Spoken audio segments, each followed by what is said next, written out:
Olá, meu nome é George, sou discente do curso de Licenciatura em Pedagogia da Universidade Estadual do Sudoeste da Bahia e estou acompanhado hoje da professora Luciane Silva Rocha e vamos falar um pouco sobre o fracasso escolar. Eu pedi para a professora agora se apresentar. Bom, olá, eu sou Luciane Silva Rocha, professora da área de Ciências da Natureza, professora de Biologia já há 23 anos e estou aqui junto com o George para falar sobre o fracasso escolar. Finalizadas as apresentações, vamos às perguntas. Primeira delas, qual o seu entendimento sobre o fracasso escolar? Fracasso escolar é uma questão bem polêmica, na verdade, né? Eu acredito que seja quando o aluno, por alguma razão, deixa de apropriar-se da aprendizagem. Então, os conceitos, as habilidades, as competências, as metas traçadas no planejamento pedagógico, né, não foram significativamente apropriadas por eles, né, internalizadas. E aí a gente vai ter notas baixas, a gente vai ter abandono, a gente tem reprovação, a gente começa a ter, esse aluno começa a se distanciar da escola de alguma forma, ele não se identifica com o espaço. Então, para mim, isso é fracasso escolar. Para você, quais são as principais causas do fracasso escolar? Nossa, foi difícil responder essa pergunta, porque as causas, eu acredito que deve estar em vários locais, por exemplo, na escola, no professor, no aluno, na família, já que o processo de ensino-aprendizagem é um processo complexo, né? O aluno traz uma bagagem da família, muitas vezes a família que valoriza estudar, a gente tem bons alunos, a gente tem alunos que acompanham, tem família que tem outra cultura, que tem hábitos diversos, que não traz esse sentido do estudar, né, para o aluno, e aí ele chega na escola um tanto disperso. Então eu fiz aqui só fazer uma listar algumas questões que eu acredito que seja. Por exemplo, a família muitas vezes se distancia da instituição escola e deixa a responsabilidade exclusiva da escola para cuidar da aprendizagem do aluno. Então, muitas vezes não aparece, não frequenta, o aluno se sente, em parte, sozinho nesse processo, né? Os pais não acompanham, não atendem aos pedidos da escola para ir lá, para conversar, para partilhar informações que são importantes.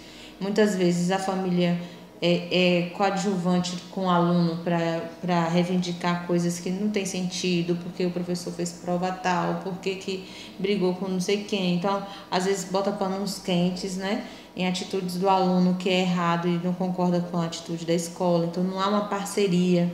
A escola, por sua vez, tem uma clientela múltipla, diversa, plural, e eu ensino numa escola pública, então a gente fica às vezes engessado para ter determinadas ações e atitudes para poder favorecer que esse aluno ele consiga sucesso.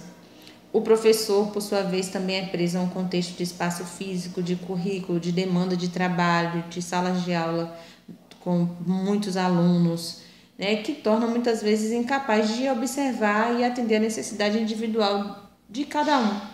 Então a gente observa um percentual de 10% na sala, particularmente assim, as características de alunos numa sala de aula, a gente não consegue aprender os 40. Então um professor com 20 horas, ele tem em média de 6 salas de 40, né? Então vai 200 e tantos alunos.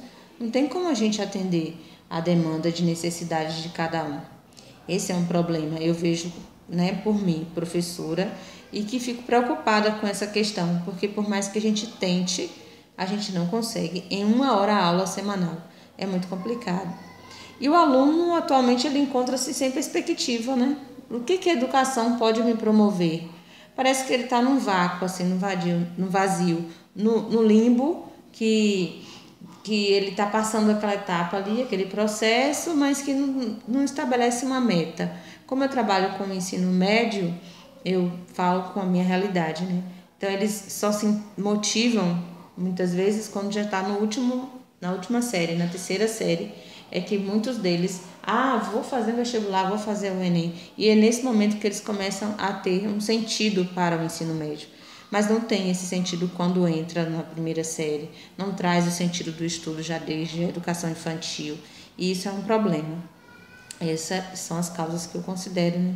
Se a gente for falar, a gente fala bastante a respeito. Na sua visão, com a suspensão das aulas presenciais e início do ensino remoto, neste período de pandemia, quais os principais fatores que agravaram as desigualdades educacionais? Olha, o primeiro de todos, o acesso às tecnologias. Eu não via isso como uma questão prioritária, assim, primeira, notória. Porque a gente abria o Google Meet, né, o Classroom, e aí começava a dar aula, estava lá a maioria dos alunos, né, logados. Mas quando a gente retornou, eu fui perceber que muitos alunos não sabiam utilizar do recurso, alguns deles não acompanhavam as atividades pela falta de acesso à internet de qualidade, às vezes internet ruim.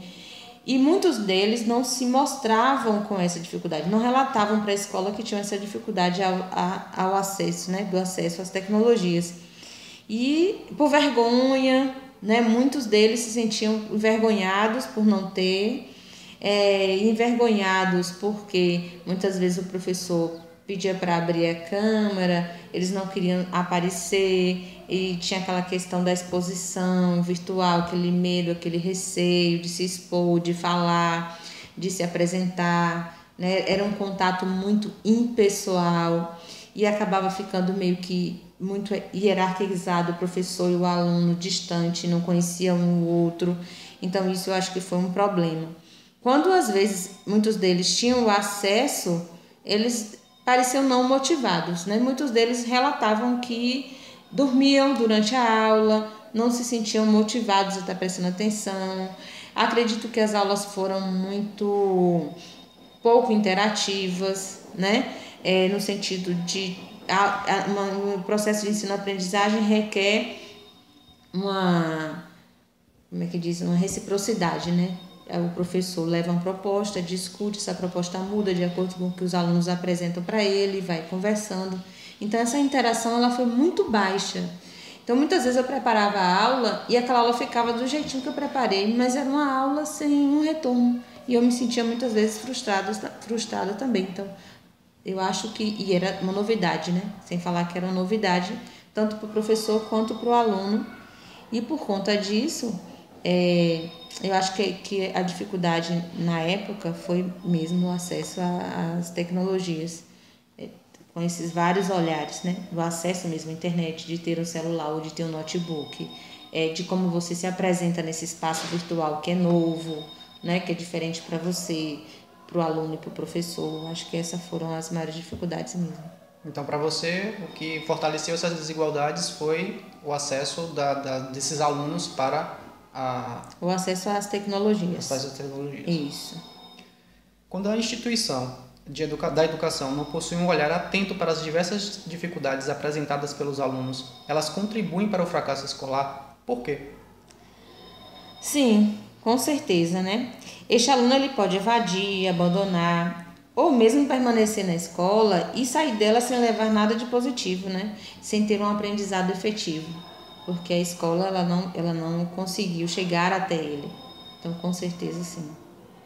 Nesse sentido, o fracasso de um aluno representa o fracasso do sistema educacional como um todo. Por quê? Sim, porque isso mostra que a instituição tem uma brecha, né? Tem uma falha, não está pleno. E pelas minhas estatísticas e vivências, esse fracasso ele não é esporádico, ele ocorre com muita frequência, né?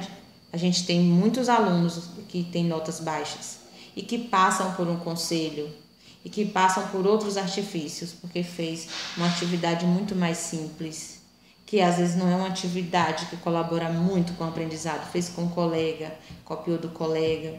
Então a gente sabe que tem esses caminhos que às vezes facilita a aprovação, mas a gente percebe que o fracasso escolar ele é instalado na escola quando a gente olha para as notas dos meninos. Então existe uma brecha, existe uma lacuna que deve ser preenchida. Como? Eu não sei ainda, mas existe sim.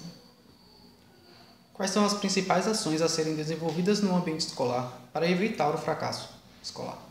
Olha, Oferecer modalidades diferentes de ensino, valorizar o que o aluno traz de informações, criar uma estrada, né? Criar uma trilha, um caminho que o aluno consiga enxergar que ele vai partir de um ponto e vai chegar no outro ponto.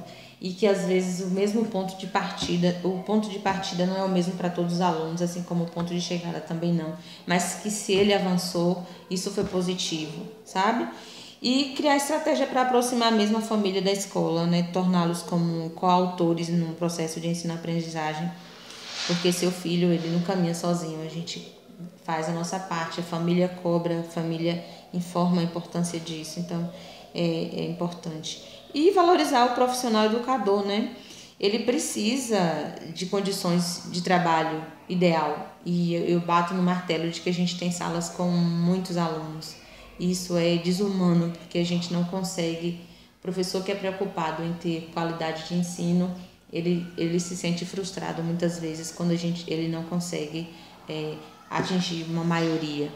E a gente, cada vez que passa, a gente tem uma pluralidade econômica, cultural, de saúde cognitiva, de habilidades, de competências. É muito diverso dentro de uma sala. E a gente é um indivíduo só. Então isso, às vezes, acarreta numa dificuldade muito grande da gente atingir uma meta